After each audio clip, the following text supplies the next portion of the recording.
Hey y'all, welcome back into Georgia Sports Central. I'm just going to give a post-game recap of Georgia versus Kent State.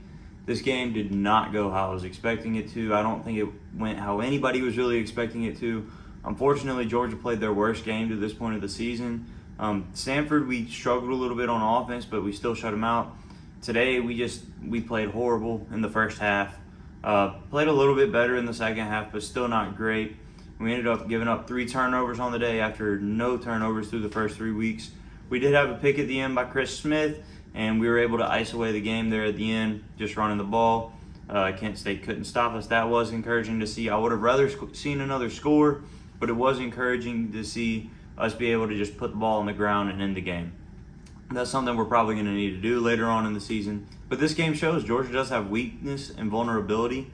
I think that this is the week that we had to struggle if we were going to struggle. We weren't playing a Tennessee or somebody like that does have the opportunity to beat us, and maybe this is going to wake us up. I think next week we're going to come out with a ferocious attitude and try to take it to Missouri to make up for this week. So hopefully that'll be the case. But going into today's game, Georgia did come away with a 39-22 win. We outscored Kent State 26-13 in the first half, and then we outscored them 13-9 in the second half. Going into our stats a little bit, Georgia had 529 total yards to Kent State's 281.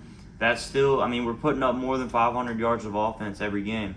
The turnovers really hurt us this game. Those 3 lost turnovers. We did end up getting the pick by Chris Smith, but we were -2 on the day in turnovers. That's unacceptable, especially against a team like Kent State. Kent State came out ready to play, and Georgia didn't.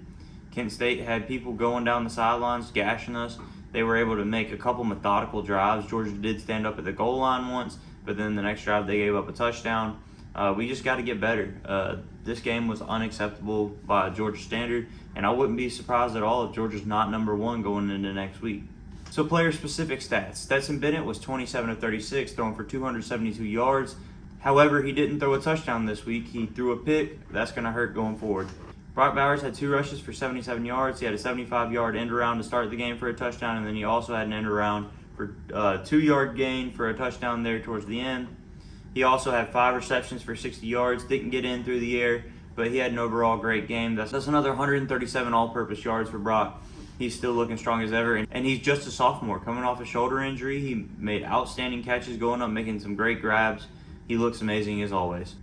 Ladd McConkey had a tough game. Ladd McConkey muffed the punt towards the beginning, and then he also had a fumble later on. He started to get some confidence back there towards the end, but just not a great day for Ladd. Dropped the pass or 2. So hopefully he can get back to himself next week, and we need A.D. Mitchell back out there. Dylan Bell looked to play pretty well, but we really need A.D. back out there. And we need to figure out our offensive line. Xavier Truss had a lot of questionable plays, had a lot of rotation on the offensive line like always, but we really got to figure that out. Well, that about wraps up this recap. Hopefully next week Georgia will come out better, but as for today, it was a 39-22 victory at home versus Kent State. Thank y'all for watching. Please make sure to like, comment, subscribe. I appreciate any support. I'll respond to all of your comments. Thank you for watching.